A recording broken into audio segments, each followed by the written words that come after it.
சம்பந்தப்பட்டவர் வந்து அந்த மக்களை பார்க்கவே இது வரைக்கும் எனக்கு இது வரைக்கும் அவங்க கட்சி அப்படியே அவரை வந்து பார்க்கலைங்கிற வருத்தத்தை அவங்க சொல்றாங்க. நான் சொல்றேன், விலைமதிக்க முடியாத உயிரை இழந்து இருக்கிறோம். இந்த நேரத்துல ஒவ்வொருவரும் எந்த மனநிலையில் இருப்பார் என்று நமக்கு தெரியாது. ஒவ்வொருவரும் ஒரு மனநிலையில் எப்படி இருப்பார் நமக்கு தெரியாது. இதை பொறுத்த வரைக்கும், அந்த இயக்கத்தை பொறுத்த வரைக்கும் மனித உயிர் முக்கியம்.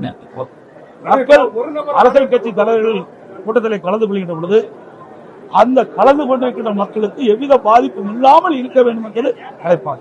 இனி எதிர்காலத்தில் இப்படிப்பட்ட நிகழ்வு ஏற்படக்கூடாது. அதைத்தான் நான் இன்னைக்கு சொல்லிட்டு இருக்கிறேன். நடந்த நிகழ்வு வந்து மிக மிக ஒரு கொடூரமான நிகழ்வாக தான் நான் பார்க்கிறேன். மிக மிக வேதனையான ஒரு அதிர்ச்சியான நிகழ்வாக தான் பார்க்குது.